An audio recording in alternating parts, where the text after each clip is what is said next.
اور بیرون ملک ٹریولنگ ہوتی ہے، لیکن اس کا نتیجہ کوئی نہیں نکلتا. تو یہ ایک بڑی اچھی بات ہے کہ گورننس کو بہتر بنایا جائے گا. اب گورننس میں بہت سی چیزیں وہ کر رہے ہیں، مثال کے طور پہ پی آئی اے کو وہ پرائیویٹائز کر رہے ہیں اور آلموسٹ فائنل ہو چکا ہے. اس کے بعد سٹیل مل ہے اور کئی ادارے ہیں جن کو وہ پرائیویٹائز کرنا چاہتے ہیں. پاکستان میں یہ جو state owned entities S O Es جن کو کہتے ہیں، جو ریاست کی ملکیت ہیں ادارے، یہ ادارے کام نہیں کر رہے اور یہ نقصان کر رہے ہیں کھربوں روپے کا، اور یہ بلیڈنگ کر رہے ہیں پاکستان کی جو معیشت ہے اس کے اندر. تو ان کو فارغ کرنے کا، ان کو پرائیویٹ شعبے میں دینے کا ایک فیصلہ ہوا ہے، یہ اچھا فیصلہ ہے. دوسری بات یہ ہے کہ جو آپ نے کہا کہ سمگلنگ، آپ نے انٹرو میں کہا کہ سمگلنگ روکنے کے لیے اقدامات کچھ کیے جا چکے ہیں.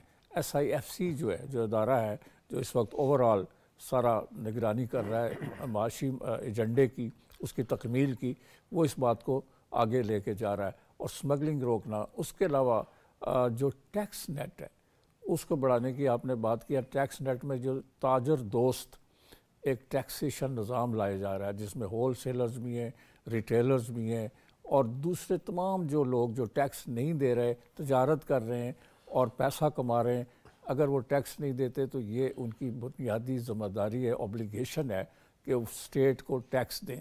تو ان کے لیے ایک نوٹیفیکیشن جاری کر دیا ایف بی آر نے کہ والنٹیرلی اگر وہ رجسٹر ہو جائیں اور ان پر ایک فکس ٹیکس لگایا جائے گا. انہوں نے ڈیٹ دے دیا کہ اس ڈیٹ تک اگر وہ رجسٹر ہوتے ہیں تو ان کو 50% ریبیٹ ملے گا. اگر وہ رجسٹر نہیں ہوتے تو ان کو پھر زبردستی ان کی رجسٹریشن ہوگی. چونکہ پاکستان کے ٹیکس ریونیوز میں اتنی بڑی سلپیج ہے، اتنی بڑی وہ اس میں خرابی ہے کہ وہ ہدف جو ایف بی آر کو دیے جاتے ہیں ایک ہدف پورا نہیں ہوتا، اور کھربوں روپے کے ٹیکس جو ہے وہ ضائع ہو جاتا ہے، وہ لیکیج ہوتی ہے، اور پاکستان جو ہے پھر قرضے مانگ مانگ کر اپنا ملک اور اپنا بجٹ چلاتا ہے. تو یہ وہ تمام اقدامات ہیں جو گڈ گورننس کے ایمبٹ میں یا اس کے مدار میں آتے ہیں. اور میں سمجھتا ہوں کہ موجودہ حکومت کو یہ بڑا چیلنج ہے کہ اس نے معیشت کو ٹھیک کرنا ہے. آپ نے سیکیورٹی کی بات کی، سیکیورٹی بھی ایک بہت بڑا چیلنج ہے، اور تجارت جو ہے پاکستان کی ایکسپورٹس ان کو بڑھانا، یہ بھی اس ایجنڈے کا حصہ ہے. حسن خان صاحب، آپ کیا سمجھتے ہیں کہ ظاہر ہے یہ تو لیٹر اسپرٹ میں کرنا ہوگا تبھی بہتری آئے گی، سب کو کام کرنا ہوگا، لیکن ظاہر ہے معیشت کو بہتر کرنے کے لیے سیاسی استحکام بھی ضروری ہے، اور معاشی استحکام کے لیے امن و امان کے حوالے سے بھی اقدامات بہت ضروری ہیں. یہ اس وقت جو ایک صورتحال آپ دیکھ رہے ہیں، اس میں کیا سمجھتے ہیں کہ نئی حکومت کے لیے یہ کتنا بڑا چیلنج ہے امن و امان کا جو مسئلہ ہے؟ دیکھیں جاوید صاحب، میرے خیال میں بنیادی ہم نے جو دیکھنا ہے کہ ایک ملک تب ترقی کر سکتے ہیں جب اس میں پولیٹیکل سٹیبلٹی جو ہے وہ اور نہ صرف ہو بلکہ نظر بھی آ جائے. اس وقت جو مجھے جو ایک یہ چیز، اور دوسرا یہ ہے پاکستان کا جو ایک ہسٹوریکل ایک مسئلہ رہا ہے وہ سول ملٹری ریلیشنز کا رہا ہے. تو اس وقت اگر آپ دیکھیں یہ دونوں، جب آپ کی پولیٹیکل سٹیبلٹی نہ ہو تو آپ یہ توقع نہیں رکھ سکتے کہ آپ کی اکنامک سٹیبلٹی جو ہے وہ آ جائے گی، یا آپ کی سیکیورٹی امپروو ہو جائے گی، یا آپ کا انٹرنیشنل امیج جو ہے اس پہ اثر پڑتا ہے انسٹیبلٹی سے. تو اس وقت میں دیکھ رہا ہوں جب سے یہ حکومت بنی ہے لارجلی تھوڑا یہ تو ہوتا رہتا ہے، ہر ایک سیاسی جو گورنمنٹ ہوتی ہے یا سیاست میں یہ چیزیں ہوتی رہتی ہے، کہیں چھوٹا موٹا ایک پروٹیسٹ کرنا وغیرہ وغیرہ یہ ہوتے رہتے ہیں. لیکن اگر آپ دیکھیں تو اس وقت پولیٹیکلی ملک سٹیبل نظر آ رہا ہے، نمبر ون، کیونکہ حکومت جو ہے پارلیمنٹ کے اندر جہاں تک نمبرز کا تعلق ہے تو میرے خیال میں نمبرز کا کوئی ایشو نہیں ہے اس وقت، نمبر ون. نمبر ٹو، اگر آپ دیکھیں یہ پہلی دفعہ ہو رہا ہے جس کی طرف جاوید صدیق صاحب نے اشارہ کیا، ایس آئی ایف سی کی طرف، جہاں پہ سول ملٹری لیڈرشپ دونوں بیٹھ کے جو اہم فیصلے کرنے ہوتے ہیں وہ وہاں تو اس کی اونرشپ آ جاتی ہے. پہلے ہمارے ہاں یہ ہوتا تھا کہ جی مسئلہ فیصلہ ہوتا تو ملٹری والے سول پہ ڈال لیتے، سول والے ملٹری پہ ڈال لیتے. تو اس وقت جو صورتحال ہے میرے خیال میں بہترین یہ ہے کہ ایک اوور سائٹ آپ سمجھ لیں، یا جو ہے ایک انکلوسیو ٹائپ کی جو ہے ڈیسیجن میکنگ ہے. تو ایک تو یہ جب یہ چیز ہو جاتی ہے تو پھر آپ کا تو باقی جو جن کی طرف اشارہ کیا جاوید صاحب نے کہ کون کون سے اقدامات کرنے ہیں، جس طرح حکومت نے جو ٹارگٹ ہے وہ پہلے دن سے وہ کلیئر کیا کہ ہم نے کرنا ہے، کوئی شپ نہیں ہے کہ جی ہم یہ پہلا دن تھا آئی ایم ایف کے پاس جائیں گے کیونکہ اس کے بغیر ہو ہی نہیں سکتا، نمبر ون.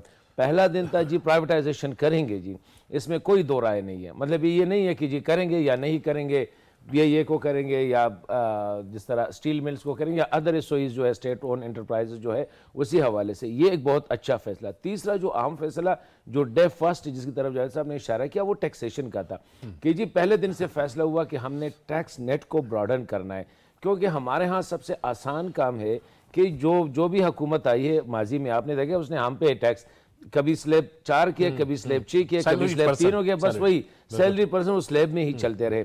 یہ پہلی دفعہ ہوا ہے کہ جی ہم نے دیکھیں میں اور آپ اسی اسلام آباد میں ہم رہتے ہیں.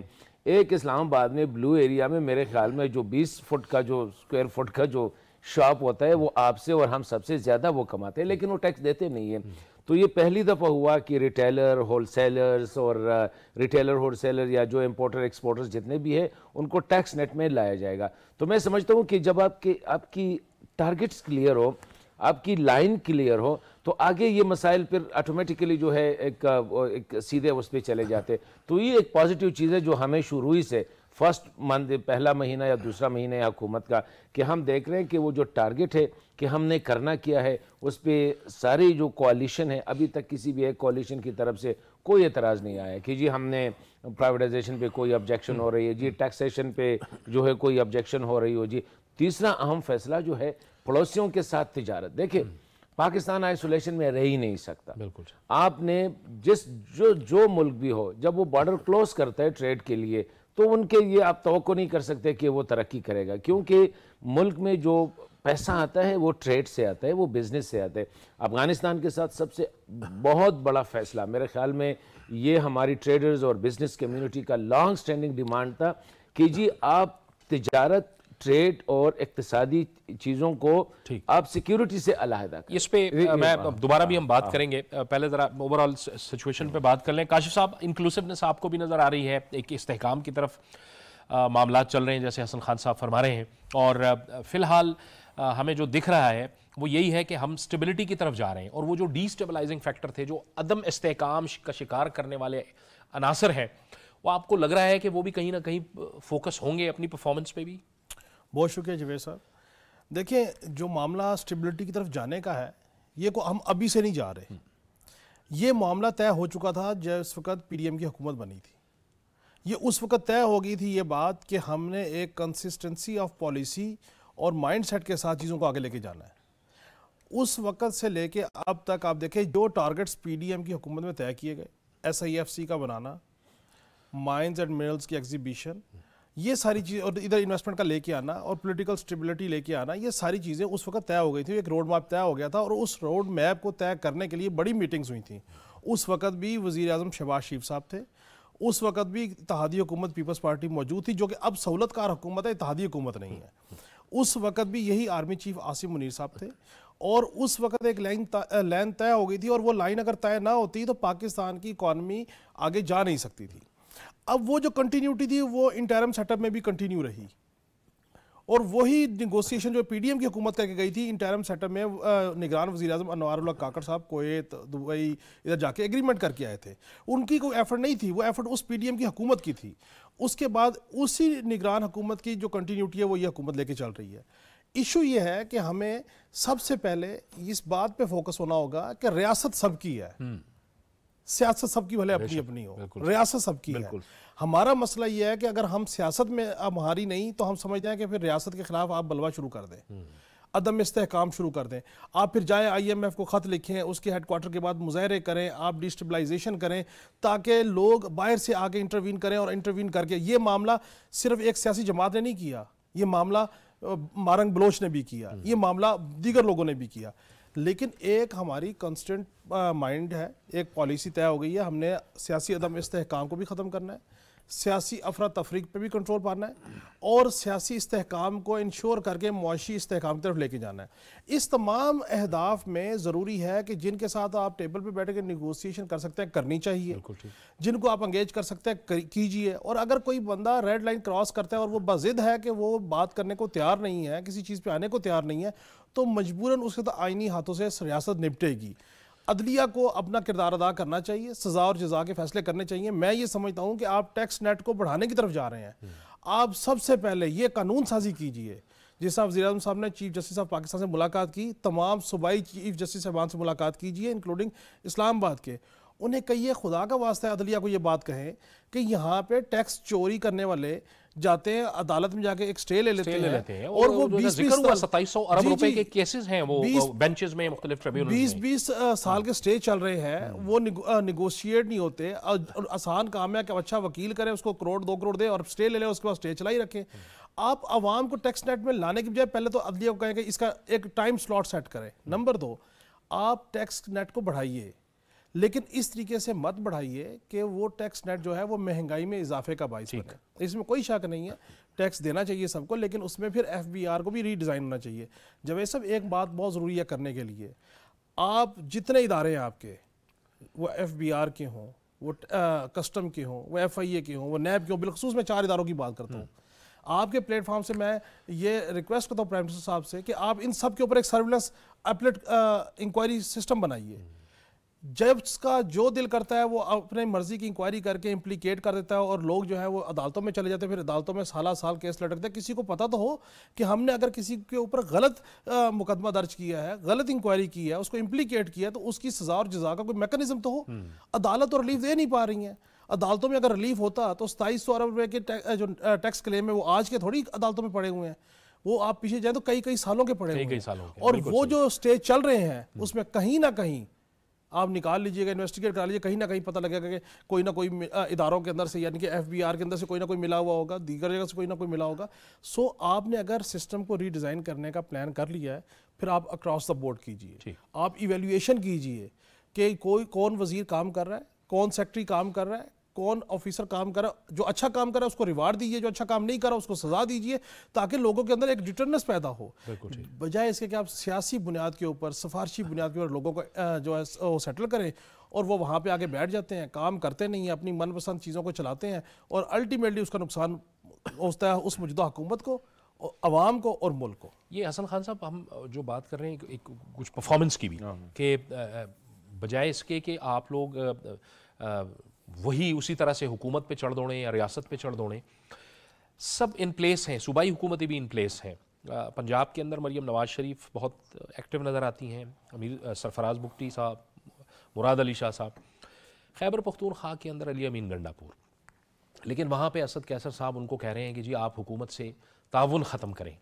تو ہمیں جو دکھائی دے رہا ہے کہ ایک صوبہ غالباً ایک طرف کھڑا ہے، باقی تو سارے صوبے تقریباً پرفارمنس کی بنیاد پہ آگے بڑھیں گے، اور ان کو پتہ ہے کہ ہمیں کام کرنا ہوگا، عوام کو ریلیف دینا ہوگا، ہم اس طرح سے نہیں جا سکتے۔ ابتدائی طور پہ ہم نے دیکھا کہ وہاں کے وزیر اعلیٰ صاحب نے ملاقاتیں کی وزیر اعظم صاحب سے، لیکن ان کے پارٹی کے اندر کچھ گروپس ہیں جو ان کو کہہ رہے ہیں کہ نہیں آپ تعاون ختم کریں۔ صاحب یہ بہت بدقسمتی ہے خیبر پختونخوا کی۔ دیکھیں اس وقت سارے سیاسی جماعتیں وہ حکومت میں ہیں، اب جو بھی سیاسی جماعت اٹھائے وہ کسی نہ کسی طرح جو ہے وہ حکومت میں ہے۔ تو پاکستان تحریک انصاف کو بھی اس طرح کہا گیا کہ سیاست اپنی اپنی، ریاست سب کی سانجھی ہے، وہ سب کی مشترکہ ہے۔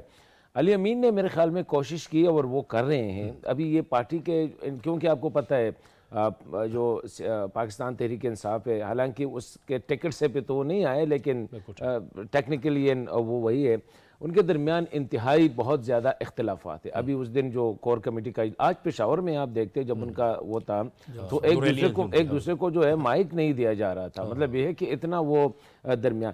تو یہ ابھی مجھے سمجھ نہیں آ رہی ہے کہ جو اسد کیسر صاحب ہے، بڑے سینئر پولیٹیشین ہیں، اسپیکر رہے ہیں نیشنل اسمبلی کے، صوبائی اسمبلی کے اسپیکر رہے ہیں، وہ کس طرح صوبائی ایڈمنسٹریشن کو کہہ رہا ہے کہ آپ مرکز کے ساتھ تعاون نہ کریں، حالانکہ آپ کی 92% ریونیو کا جو انحصار ہے۔ اگر آپ نے نیٹ ہائیڈل کی بات کرنی ہے تو مرکز سے کرنی ہے، اگر آپ نے پیٹرولیم لیوی کی بات کرنی ہے، گیس اور پیٹرولیم، وہ آپ نے مرکز سے کرنی ہے، اگر آپ نے جس طرح مائنز اینڈ منرلز کی ابھی جو بات SIFC والے کر رہے ہیں وہ آپ نے مرکز سے کرنے ہیں، اسی طرح اگر آپ نے NFC کرنی ہے تو آپ نے مرکز سے کرنی ہے، آپ نے کونسل آف کامن انٹرسٹ میں آنا ہے تو مرکز۔ علی امین نے میرے خیال میں میچیورٹی کا مظاہرہ کیا جب وہ آئے اور اس نے پرائم منسٹر سے ملاقات کی، اور جا کے میرے خیال میں یہ بھی نہیں کہ کوئی چھپاتے باہر آ گئے، وہ اس نے امیر مقام صاحب اور احسان جو ہے فیڈرل منسٹر پر پلاننگ احسان اقبال صاحب، اس کے ساتھ اس نے آ کے باہر آ کے اس نے پریس بھی ایڈریس کیا، بہت اچھا۔ اس کے بعد جب وہ دوسری میٹنگ ہو رہی تھی سیکیورٹی کے حوالے سے، اس میں اس نے باقی 3 چیف منسٹرز کے ساتھ پرائم منسٹر کے ساتھ کھڑے ہو کے پروٹیسٹیشن تصویر بھی اس بھی جو ابھی آپ کو پتہ ہے میرے خیال میں پشاور میں جو اس وقت چل رہا ہے، جو ان کی کیبنٹ فارمیشن ہو رہی تھی، کون کیا ایکسپیکٹ کر رہا تھا، اسد کیسر صاحب کی اپنے ایکسپیکٹیشنز تھے، کس طرح ان کی جو مین لیڈرشپ تھی اس کو صوبے سے نکال کے مرکز میں لے آئے.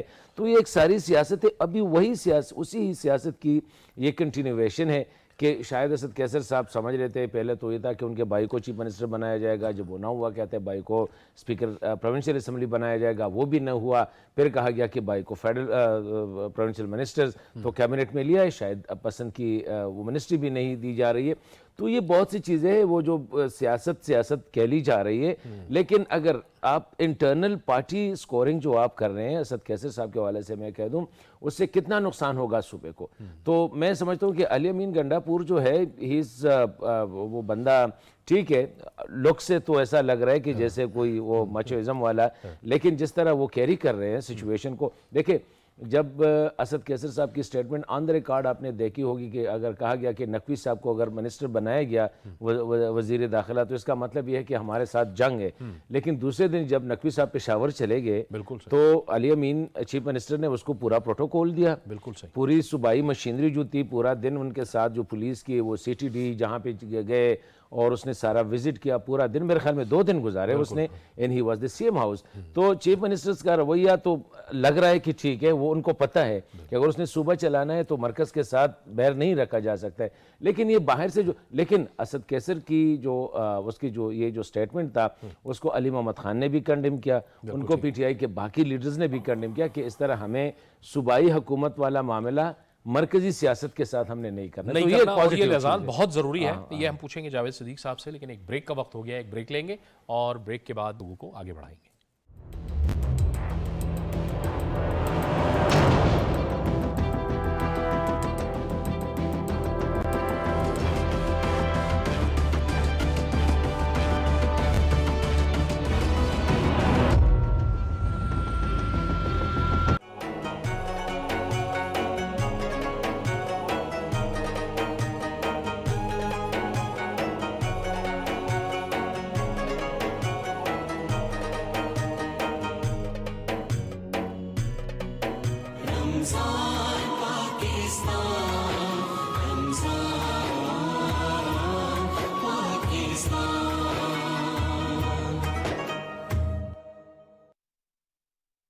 رمضان کا تیسرا عشرہ دوزخ سے نجات کا باعث ہے.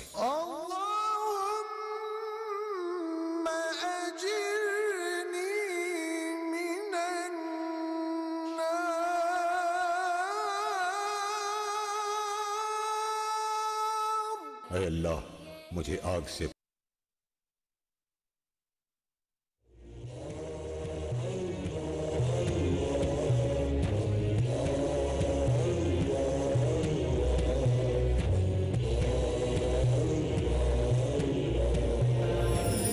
ارشاد باری تعالی. اور رحمان کے بندے تو وہ ہیں جو زمین پر نرم چال چلتے ہیں، اکڑ کر نہیں، اور جب ان سے جاہل گناہگار بات کرتے ہیں تو انہیں سلام کہتے ہیں اور الگ ہو جاتے ہیں.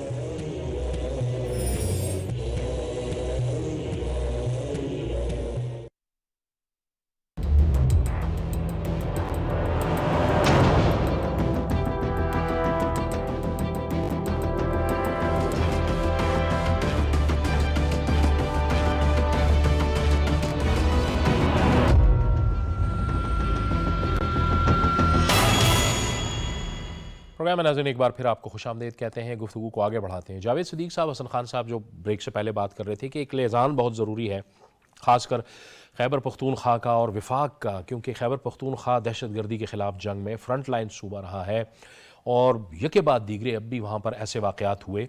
افورڈ ہی نہیں کر سکتا وہ صوبہ کہ وہ وفاق کے ساتھ تصادم کے اندر آ جائے. یہ صوبے کے لیے بھی بہتر ہے. بالکل. میں سمجھتا ہوں کہ کے پی کے کی جو صورتحال ہے، خاص طور پہ جیسے آپ نے کہا کہ سیکیورٹی چیلنجز ہے وہاں پہ، اور بہت سی وارداتیں جو ہیں وہ کے پی کے میں ہوئی ہیں. جو یہ ٹی ٹی پی نے جو ذمہ داریاں قبول کی ہیں ٹیررسٹ ایکٹیویٹی کی، جس میں پولیس والے، جس میں سیکیورٹی ایجنسیز جو ہیں ان کے لوگ، فوج کے لوگ مارے گئے، عام لوگ مارے گئے اور بڑے خوفناک حملے ہوئے ہیں. وہ سارے KPK میں ہوئے. تو ایک سیکیورٹی چیلنج ہے وہاں کا. دوسرا ان کا اور سینٹر کا آپس میں ہم آہنگی بہت ضروری ہے، اس لیے کہ وہ صوبہ جو ہے اس کو ترقی کے لیے جو فنڈز چاہیے اور اس میں ان کے لیے ایک اچھا تعلق، ایک اچھا لیزاں جو ہے فیڈرل گورنمنٹ کے ساتھ ہونا بہت ضروری ہے. اگر یہ نہیں ہوتا اور ٹینشن رہتی ہے تو اس کا نقصان صوبے کے ہوگا اور صوبے کے عوام کو ہوگا.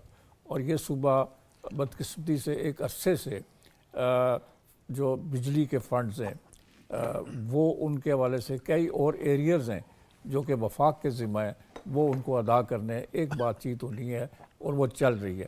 تو ٹینشن جو ہے وہ افورڈیبل نہیں ہے KPK کے لیے. اس لیے میں سمجھتا ہوں کہ جو چیف منسٹر ہے اس نے اور جو وہاں کی بیوروکریسی ہے اس نے سمجھداری کا مظاہرہ کیا کہ چیف منسٹر یہاں پہ آئے اور انہوں نے میٹنگ کی پرائم منسٹر سے اور کہا کہ ہم مل کر چلیں گے، اور یہ بہت اچھا سگنل تھا. اگر اس کے بعد پھر ایک ٹینشن ہو جاتی ہے تو وہ بہت زیادہ نقصان دہ ہوگی اور اس صوبے کے عوام کے لیے بہت زیادہ نقصان دہ ہوگی. وہاں پہ ہیلتھ کے پرابلمز ہیں، وہاں پہ ایجوکیشن کے پرابلمز ہیں، سیکیورٹی کے ایشوز ہیں، بہت سارے ایشوز ہیں. تو ان کے لیے ان کو کوآپریشن چاہیے وفاق کی حکومت کا. سو میں سمجھتا ہوں کہ جو چیف منسٹر کی اپروچ ہے وہ درست ہے. البتہ ان کی اندر پارٹی کے اندر جو گروپنگ ہے اور وہ دن بدن نمایاں ہوتی جا رہی ہے. انفارچونیٹلی وہ پارٹی جو ہے وہ اپنے آپ کو متحد نہیں رکھ پا رہی. آپ دیکھیں کمیشن کے معاملے میں ہی دیکھ لیں کہ جسٹس ریٹائر تصدق حسین جیلانی صاحب کا نام انہوں نے 2018 میں بحیثیت وزیر اعظم ان کے نگران وزیر اعظم کے لیے پیش کیا اور اب وہ اس کو نہیں مانتے. تو یہ جو نیگیٹیوٹی ہے اور یہ ایک منفی رویہ ہے یہ PTI کو، سابق حکمران جماعت کو نقصان پہنچا رہا ہے. اس میں جو سینر ایلیمنٹ ہے اس کو چاہیے کہ وہ اس طرح کی چیزوں پر قابو پائیں. یہ ہلڑ بازی اور جو ملٹی ڈائریکشنل پل ہے ان کے اندر مختلف سمتوں میں لوگ ایک دوسرے کو کھینچ رہے ہیں اپنے مفادات کے لیے، اس کے اوپر انہیں قابو پانا چاہیے. لیکن انفارچونیٹلی ہم دیکھ رہے ہیں کہ وہ ہو رہا ہے. تو صوبے اور وفاق کی جو تعلقات ہیں وہ بڑے سموتھ ہونے چاہیے. اور پاکستان اس وقت جس کرائسس کا شکار ہے، پولی کرائسس اسے کہتے ہیں، ایک طرف سیکیورٹی ہے، دوسری طرف معیشت ہے، تیسری طرف پولیٹیکل کیوس ہیں بہت جگہوں پہ، ان سب کو ختم کرنا ہے اور یہ مل کر ہی کر سکتے ہیں. یہ کسی ایک پارٹی کے بس کی بات نہیں ہے. پھر ایک بات یہ بھی ہے کہ جو ہم نے ماضی میں دیکھا، ایک دور تھا 90s میں جب وفاق کی حکومت اور پنجاب کی حکومت کے درمیان بہت کشمکش تھی اور بڑی ٹینشن کا دور تھا، اور وہ ایک ہمارا ایک بڑا بھیانک ایکسپیرینس ہے اس دور کا. تو میں سمجھتا ہوں کہ اس دور میں جب کہ ہمیں ایک ایگزسٹینشل تھریٹ ہے، اکانومی ہے، ہم IMF کے پاس جا رہے ہیں، ٹیکس جو ریونیو ہے اس میں ہمیں بڑی لیکیجز آ رہی ہیں، بے شمار چیزیں ہیں، اور بہت سے ممالک جو ہیں تشویش کا اظہار کر رہے ہیں. ہمارا جو گروتھ ریٹ ہے اس کے بارے میں مختلف جو ایجنسیز ہیں، انٹرنیشنل لینڈنگ ایجنسیز اور دوسرے ادارے، وہ کہتے ہیں کہ آپ کی گروتھ ریٹ 1% تک متوقع ہے، جبکہ ہماری آبادی 2.5% سے زیادہ سے بڑھ رہی ہے. سو ہمیں چاہیے کہ ہم اپنی اکنامک گروتھ کو بڑھائیں اور اس کے لیے ہمیں پولیٹیکل سٹیبلٹی چاہیے. اس کے لیے تمام صوبوں کو اور وفاق کی حکومت کا ایک پیج پر ہونا بہت ضروری ہے. سو میں سمجھتا ہوں کہ وفاق کی حکومت اور صوبائی حکومتوں کو کسی قسم کا رسک نہیں لینا چاہیے کہ وہ ٹینشن کریٹ کریں اور کشمکش کی صورتحال پیدا کریں. اس سے سب کو نقصان ہوگا اور وہ سب سے بڑا جو سفر کرے گا وہ پاکستان کے لوگ کریں گے. آپ کو پتہ ہے انفلیشن جو ہے وہ بڑھ رہی ہے. انفارچونیٹلی انٹرنیشنل مارکیٹ میں پیٹرول کی قیمت ہی بڑھتی جا رہی ہے. یہ سب چیزیں جو مل کے ہمارے لوگوں کے لیے، پاکستانیوں کے لیے پریشانی کا سبب ہے. تو اس وقت جتنے بھی ہمارے حکمران ہیں، جتنی حکمران جماعتیں ہیں، ان سب کو ایک پیج پہ آ کے پاکستان کو اس کرائسس سے نکالنا چاہیے. ٹھیک ہے حسن خان صاحب، یہ تجارت کی جب ہم بات کر رہے تھے تو پاکستان نے انٹینٹ شو کیا ہے کہ باوجود اس کے کہ آپ کے ملک سے دراندازی ہو رہی ہے، ہمارے تحفظات بھی ہیں، لیکن اس کے باوجود ہم افغانستان کے ساتھ تجارت بھی جاری رکھنا چاہتے ہیں. ٹرانزٹ ٹریڈ کے حوالے سے بات ہوئی، اس کو بہتر کرنے کے لیے، مؤثر بنانے کے لیے مسائل تو ہیں اس میں. لیکن جو عالمی میڈیا پر اب رپورٹس بھی آ رہی ہیں کہ افغانستان ایک نیا ہب بن رہا ہے دوبارہ سے القاعدہ کے لیے، داعش کے لیے. اس صورتحال کے اندر اب افغانستان پہ تو بہت بڑی ذمہ داری عائد ہوتی ہے. ہم تو اپنا ارادہ اور اپنا انٹینٹ ان کو شو کر رہے ہیں کہ ہم آپ کے ساتھ چلنا چاہتے ہیں. دیکھیں یہ میرے خیال میں بہت بڑی ڈیولپمنٹ تھی کہ جب ایسے حالات میں کہ جب وہاں سے ٹیررسٹ اٹیک ہو رہے تھے، جب پاکستان نے ہم نے ٹیررسٹ ہائیڈ آؤٹ کو یہاں سے اسٹرائک کیا میسائل سے، تو اس دوران میسائلز کے کور کے اندر ہم نے دیکھا کہ پاکستان سے ایک ہائی لیول جو تجارتی ریلیٹڈ ڈیلیگیشن تھی وہاں پہ گیا، اور جو اعلامیہ آیا میرے خیال میں یہ اعلامیہ کہ پیس ٹائم میں بھی نہیں ہوا ہے، اتنا زبردست اعلامیہ تھا۔ اس کا مطلب یہ ہے کہ پاکستان کے ساتھ تو ایک احساس ہے۔ دیکھیں افغانستان انفارچونیٹلی گزشتہ 40 سال سے جو ہے وہ ایک لڑائی کے اس میں ہے، حالت میں ہے، اور وہاں پہ 40 سال میں جو ہوا نہ معیشت رہی، نہ ان کی آزارات رہی، نہ ان کی تجارت رہی، تو ابھی وہاں کے لوگوں کا بھی زندہ رہنے کا میرے خیال میں ان کو بھی ہے۔ تو یہ پاکستان نے ایک بہت بڑا اچھا فیصلہ کیا کہ ڈیورنگ دس ٹائم یہ جو ہمارے ہاں بارڈر پہ جب مسائل آ جاتے ہیں تو بارڈر کلوز ہو جاتی ہے، تو اگر آپ اعلامیہ کو دیکھیں تو اعلامیہ کا جو پہلی جو لائن ہے جس کو آپ انٹروڈکٹری لائن کہتے ہیں، اس میں دونوں ملکوں نے یہ پلیج کیا ہے کہ آئندہ کے لیے ہم تجارت اور اقتصادی چیزوں کو سیاست اور سیکیورٹی سے علیحدہ کریں گے۔ اس کا مطلب یہ ہے کہ آنے والے وقتوں میں پاکستان، کیونکہ آپ نے دیکھا ہوگا کہ یہاں سے زیادہ تر خوراکی مواد جو ہے، اس قسم کی دوائیاں، خوراکی مواد وغیرہ چلی جاتی ہے، تو اگر ایک دن کے لیے آپ تورخم بند کریں تو وہاں پہ بہت زیادہ مسائل پیدا ہوتے ہیں۔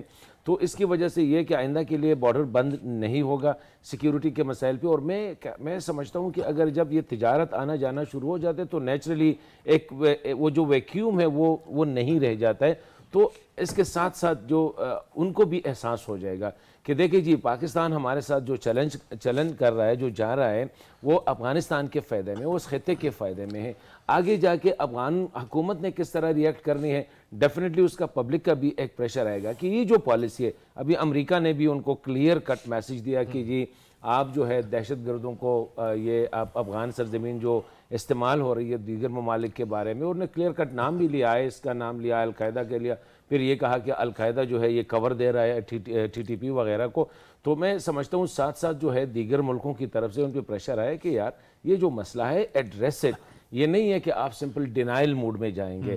تو میں سمجھتا ہوں کہ یہ پاکستان کے لیے، پاکستان کا بہت بڑا جو ہے ایک ان کو سمجھتے ہیں کہ کھلے دل سے اور بڑے دل کے ساتھ جو ہے اب ان کو باوجود مسائل کے ان کے ساتھ تجارت اور ان چیزوں کو، اور پھر جو اپٹا ہے افغانستان پاکستان ٹریڈ جو ایگریمنٹ ہے اسی حوالے سے کہا گیا کہ کیونکہ 2011 سے یہ پینڈنگ ہے، یہ ایکسٹینشن پہ جا رہے ہیں، کہتے ہیں 2 مہینے کے اندر اندر ہم اس کو کریں گے۔ وہ جو تھاؤزنڈس آف جو کنٹینرز افغان کلیم کرتے ہیں پورٹ قاسم یا کراچی پورٹ پہ، اس کے حوالے سے کہا گیا کہ یہ 6 مہینے کے اندر اندر یہ مسئلہ حل ہو جائے گا آئندہ کے لیے، کیونکہ وہ ایک بہت بڑا مسئلہ تھا، کیونکہ جب وہ آپ کنٹینر ادھر لے آتے ہیں وہاں سے بارڈر بند ہو جاتے ہیں تو آپ نے ڈیمریج جو ہے وہ پے کرنے ہوتے ہیں۔ تو یہ ایک بہت بڑا ہے، اور میں سمجھتا ہوں کہ آگے جا کے ان کی سیکیورٹی کے اس پہ بھی بہت اچھے اثرات ہوں گے۔ کاشف صاحب آپ کے لیے بات قابل اطمینان ہے، جو پہلے گفتگو ہم کر رہے تھے، آپ نے پی ڈی ایم کی حکومت کی بات کی، پھر انٹرم گورنمنٹ میں بڑے اہم فیصلے ہوئے تھے، سمگلنگ، ڈالر کی سمگلنگ، باقی جو سمگلنگ تھی اس حوالے سے، اور بڑے اہم فیصلے ہوئے تھے، اور بارہا آپ ہمارے اس فورم پہ بیٹھ کے یہ کہتے رہے ہیں کہ ضروری بات یہ ہے کہ اس میں تسلسل ہونا چاہیے، کنٹینیوٹی ہونا چاہیے۔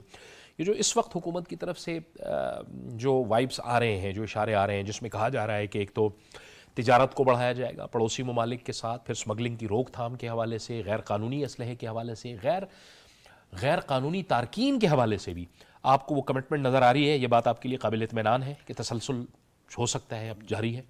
جوید صاحب میرے لیے یہ قابل اطمینان بھی ہے، اور میں آپ کو ایک چیز اور انڈیکیٹ کروں، دیکھیں جو یکسو پالیسیز ہوتی ہیں وہی ممالک کو، وہی قوموں کو آگے لے کے جاتی ہیں۔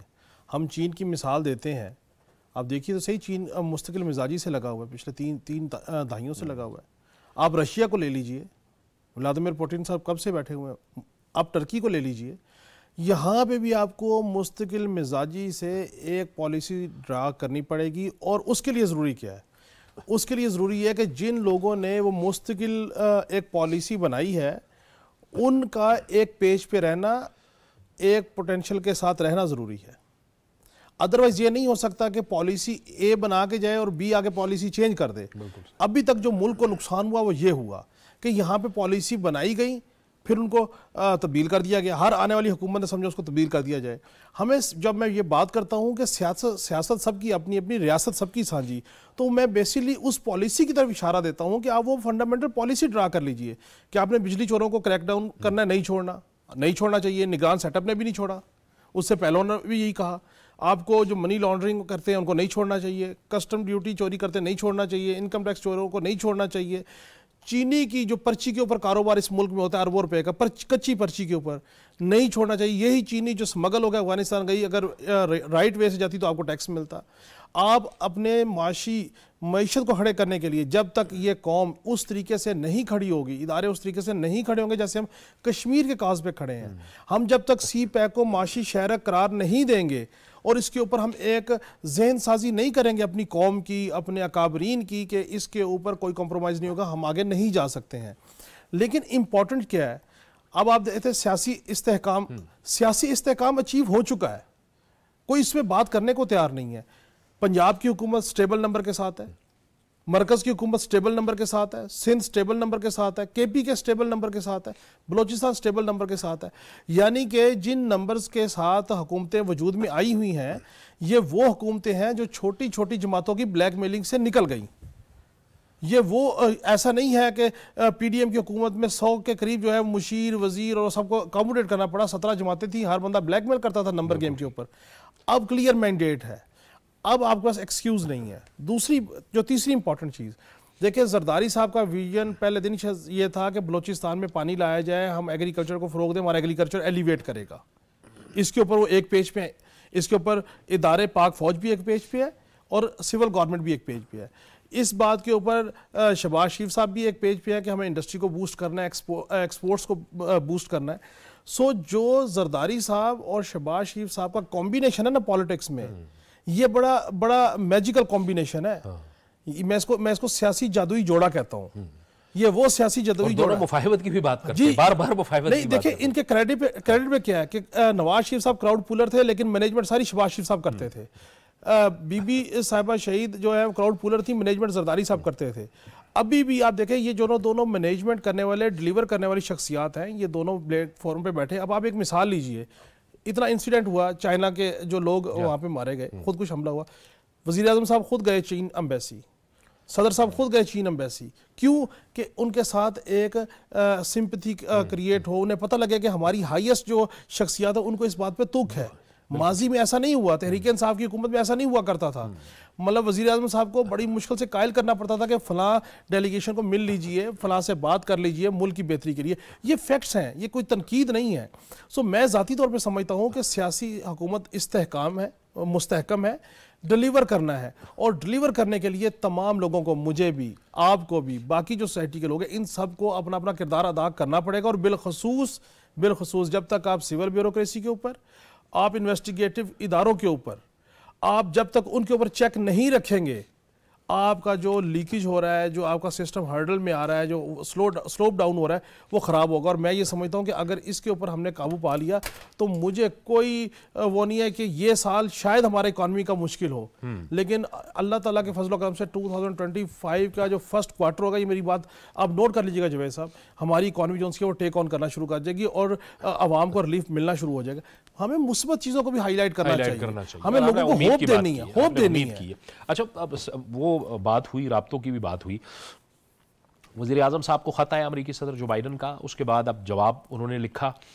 یہ جاوید صدیق صاحب، ہم دیکھ رہے ہیں کہ سرد بحری تھی سائفر والے معاملے کے بعد پاکستان اور امریکہ کے تعلقات میں سرد بحری تھی. آپ کو لگ رہا ہے کہ ایک طرح سے ہم دوبارہ سفارتی بحالی کی جانب جا رہے ہیں، جو ہائیسٹ لیول پہ خطوط کا تبادلہ ہوا ہے؟ یہ ایک بڑی مثبت پیش رفت ہے. اور جو سابق وزیر اعظم تھے عمران خان، وہ ایک عرصے تک منتظر رہے کہ جو بائیڈن ان کو خط لکھے یا کال کرے، لیکن انہوں نے نہیں کی. اور اس کا نتیجہ یہ تھا کہ یہاں پر بڑا ان ایزی فیل کر رہی تھی یہ حکومت، اس وقت کی جو حکومت تھی، کہ امریکہ کے ساتھ ہمارے تعلقات میں ایک سرد مہری آ گئی ہے، ایک پاز آ گیا ہے، اور اس سے ہمیں نقصان ہے. ہماری جو پالیسی ہے اسٹیٹ کی، وہ یہ ہے کہ ہم بلاکس کی پالیٹکس تو نہیں کریں گے. چائنا ورسز یو ایس، ہمارے دونوں اسٹریٹجک الائی ہیں، ہم دونوں کے ساتھ اچھے تعلقات رکھتے ہیں اور رکھنے چاہیے اور متوازن تعلقات رکھنا چاہتے ہیں، تو اس لیے کوئی بھی ایک بلاک کی طرف نہیں جانا چاہتا۔ لیکن جب سے یہ عمران خان صاحب نے وہ سائفر والا ایشو ریز کیا اور کہا کہ امریکنز جو ہیں وہ انوالوڈ ہیں، میری حکومت کو انجینئرنگ کے ذریعے ہٹایا گیا وغیرہ وغیرہ، بہت ساری چیزیں، رجیم چینج میں وہ انوالوڈ ہیں، اور اس کے اوپر بڑی لے دے ہوئی۔ ابھی وہ جو سفارت کا وہ جو ساؤتھ ایشیا کے لیے اسسٹنٹ سیکرٹری ہیں ڈونلڈ لو، ان کو ابھی ایک کانگریشنل کمیٹی میں بلایا گیا، بہت سی باتیں ہو چکی ہیں۔ سو میں سمجھتا ہوں کہ ان سب کے بعد جو پریزیڈنٹ بائیڈن نے جو خط لکھا شہباز شریف صاحب کو، پرائم منسٹر صاحب کو، وہ ایک اچھا سائن ہے، اور امریکہ نے ایشور کرایا ہے کہ مختلف شعبوں میں، زراعت میں، آئی ٹی میں، اور دوسرے جو شعبے ہیں تجارت میں، ان میں اور ایجوکیشن میں ہم پاکستان کے ساتھ تعاون، انرجی کے لیے تعاون کرنے کے لیے تیار ہیں۔ تو پاکستان کو اس وقت جو ہے ایک بڑی طاقت یو ایس کی بہت بڑی ضرورت ہے کہ وہ پاکستان میں انویسٹ کرے، پاکستان کو اپنی ٹیکنالوجی اور اپنی جو ایڈوانسمنٹ ہے ان کی، اس سے اور سرمایہ سے پاکستان استفادہ کرے۔ پاکستان جو ہے اس کی ایکسپورٹس کا ایک بہت بڑا حصہ امریکہ جاتا ہے، اور امریکہ سے ہم ڈالرز کماتے ہیں۔ ہماری بہت بڑی ایک تعداد، لاکھوں کی تعداد میں پاکستانی امریکہ میں سیٹلڈ ہیں، کام کر رہے ہیں، اور بڑے بڑے اچھے عہدوں پہ فائز ہو رہے ہیں، کوئی جج بھی بن رہے ہیں، خواتین ججز بن رہی ہیں، اور ہماری جو پاکستانی کمیونٹی ہے وہ ایک بڑا وائٹل رول پلے کر رہی ہے وہاں پہ، اور وہ پاکستان کے سفیر کی حیثیت سے کام کر رہے ہیں۔ میں سمجھتا ہوں کہ امریکہ کے ساتھ ہمارے ریلیشن شپ کو ری وائٹلائز کرنے کی ضرورت ہے، اس کو سرنو ایک جان ڈالنے کی کوشش ہے، جو ایک تعطل سا ہمیں محسوس ہو رہا ہے، اسے ختم کرنے کی ضرورت ہے۔ تو یہ جو خط ہے بائیڈن صاحب نے جو لکھا، اور اس کے جواب میں ہمارے پرائم منسٹر نے لکھا، اور انہوں نے بھی اس جذبے کا اور امید کا اظہار کیا کہ پاکستان اور امریکہ کے درمیان تعلقات جو ہیں وہ ماضی کی طرح ہر شعبہ میں رہیں گے، اور ہمیں اس وقت امریکہ کی مدد کی بھی ضرورت ہے۔ سو میں سمجھتا ہوں کہ ایک اچھی پیش رفت ہے۔ ہماری امریکہ کے ساتھ ریلیشن شپ کو بحال ہونا چاہیے۔ امریکہ ایک سپر پاور ہے، اور مختلف معاملات میں انٹرنیشنل فورم پہ ہمیں امریکہ کی سپورٹ کی ضرورت ہے، اور یہ جو خط ہے اس سے یہ امید کی جا سکتی ہے کہ جو رخنے یا جو غلط فہمیاں یا مس انڈرسٹینڈنگس تھیں ایٹ ڈپلومیٹک لیول، وہ ختم ہو جائیں گے، اور پاکستان اور امریکہ کا کوآپریشن جو ہے وہ اس سطح پہ چلا جائے گا جس سطح پہ وہ سائفر کے کرائسس سے پہلے تھا۔ آپ دوست کہہ رہے ہیں کہ یہ ایک اہم سفارتی ڈیولپمنٹ ہے، اور پاکستان پہلے ہی اعلان یہ کر چکا ہے، پی ڈی ایم کی حکومت کے دوران بھی یہ حکومت اعلان کر چکی ہے کہ ہم کسی بھی بلاک کا حصہ نہیں بنیں گے، ہم تمام ممالک سے متوازن تعلقات چاہتے ہیں۔ وقت ختم ہو گیا، بہت بہت شکریہ جاوید صدیق صاحب، حسن خان صاحب، خواجہ کاشف رفیق صاحب، آپ کا۔ ناظرین، یہ تھا ہمارا آج کا پروگرام۔ جاوید اقبال کو اجازت، اللہ حافظ۔